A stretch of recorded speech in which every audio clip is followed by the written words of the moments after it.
원칙적으로는 저는 찬성을 해요.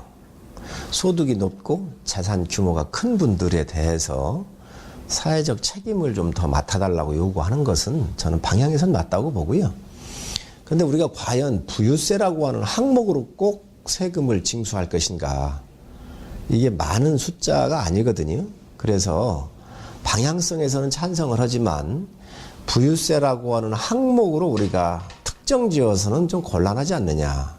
부유세 도입이 필요하다고 봅니다. 우리나라에 이 소득 불평등이 너무 크기 때문에 그렇거든요. 전체 우리나라의 이 소득의 말하자면 제일 10분위에 있는 사람들 10%가 전체 소득의 50.6%를 가져갑니다. 이 정도로 우리나라의 불평등 구조가 굉장히 심각한 상황에서 사실은 부유세 논쟁이 나오는 것은 당연한 거라고 생각을 합니다.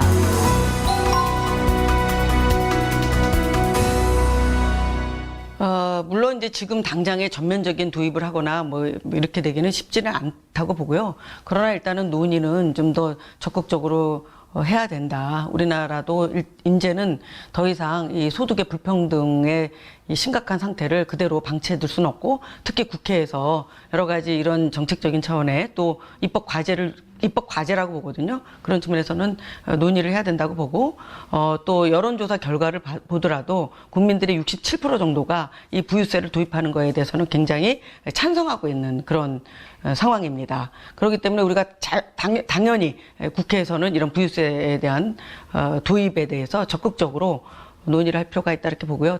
지금 부유세라고 하는 거에 국민 여론이 높은 건 알고 있는데 이 특정 세력들한테 이분들한테 한꺼번에 부유세라고 하는 또 항목을 하게 되면 기업인들의 기업 의욕이라든가 또 경제 성장이 저하가 될 수 있어요. 요즘에 이렇게 봐보면 세계적으로 부유세를 신설했던 나라들이 취소한 케이스가 OECD 국가에 상당히 좀 많이 있거든요. 몇 개 나라가 되거든요. 그래서 이런 우리가 선례도 있고 하기 때문에 우리가 특정적으로 국민 여론만 믿고 정부는 이걸 추진해서는 안 된다고 생각을 해요. 국민 여론이 어떻든 이 세금 정책은 앞으로 국가의 10년, 20년 길게 가는 그런 방향성이란 말이죠.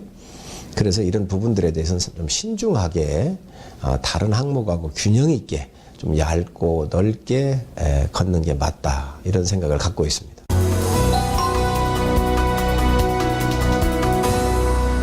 우선 소득세를 이렇게 봐보면 우리가 40한 6% 정도가 되잖아요. 이제 50%가 넘어가면 이게 세금의 성격보다는 많이 이렇게 징수하는 그런 국가가 회수해 간다는 그런 개념으로 좀 느끼기 시작을 하지요. 임계점들이 소득이 많이 받는 사람들에 대한 부담률을 좀씩 높이는 건 맞다라고 보고요. 그래서 소득별로 우리가 구간별로 해서 지금 46.2%인가 그런데 이 부분들을 천천히 또 구간별로 정해가지고 올리는 방향에 대해서는 찬성을 합니다. 저는 어쨌든 상위 1%에 대해서는 부동산, 뭐 주식, 예금 모든 자산에 대해서는 다 대상이 돼야 된다고 봅니다.